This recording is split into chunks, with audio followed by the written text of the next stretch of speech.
Welcome to the campus of Upper Columbia Academy.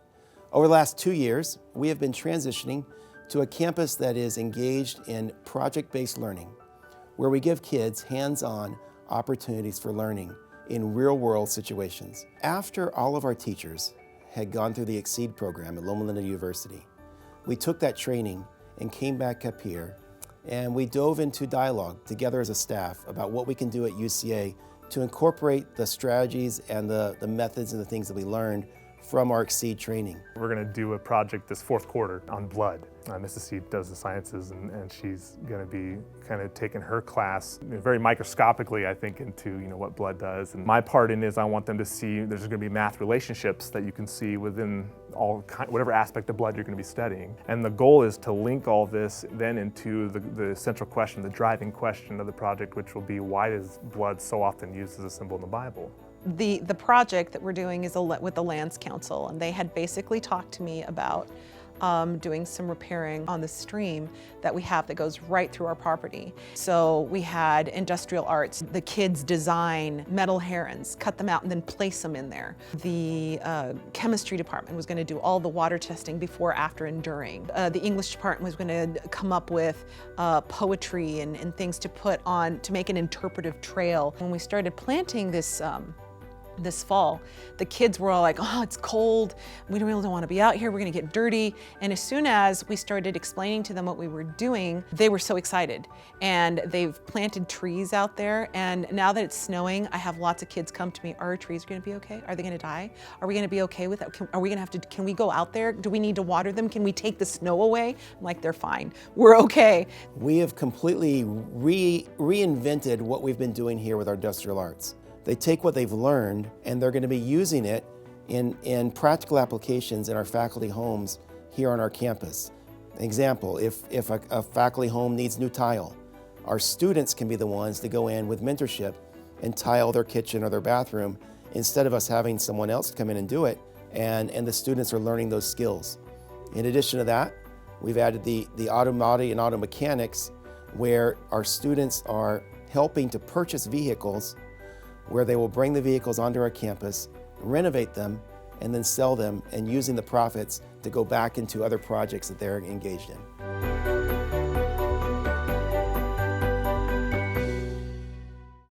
We have had a high number of our teachers actually become students at Exceed, and I'm very pleased with the interest and the engagement we've had over the years. And so now we've started here at this school, surrounded by farmland, a farm in a building, in a container, but it's coming out of a need for 21st century education. It's coming out of STEM education. A hydroponic organic farm on our campus that kids can not only work at, but also every one of our classes rotate through the farm, and they engage the farm in a project that ties into their curriculum what they're learning in the classroom, as well as what's happening down at the farm. Everything we grow is soilless. The water is doing all the work, carrying all the nutrients. Right now, everything you can see we're growing is lettuces. So we're teaching a class basically introducing kids to hydroponic gardening. Gardening and agriculture was all done. You put the seed in the dirt, you wait for it to grow up. And we're now able to grow, as you can see, in the middle of the winter. We're growing a crop of lettuce, but we're controlling the environment, we're controlling the nutrients. This is kind of the wave of the future, where you can produce more than one crop a year in a particular place. So we can, every roughly 60, 75 days, we're growing a new crop and rotating it out. So we are an agriculture technology company, and we build farms like this, and so we're putting systems like this into schools and hospitals. And so what we're really looking at is bringing the Adventist health message in a really tangible way that we think can have a big impact on people's lives. Where we want to start is with some of these school farms, and then we're currently working on developing some larger hospital farms. And so what we can do is we have kids that have been here for a year. They're a senior, they're graduating, and then potentially when we have that hospital farm going or a community farm going that's much larger scale here in a year or two, we can then hire those kids and bring them into those jobs. So far, I've taken them down there and have asked them to just identify relationships that you could put math numbers to or graphs to,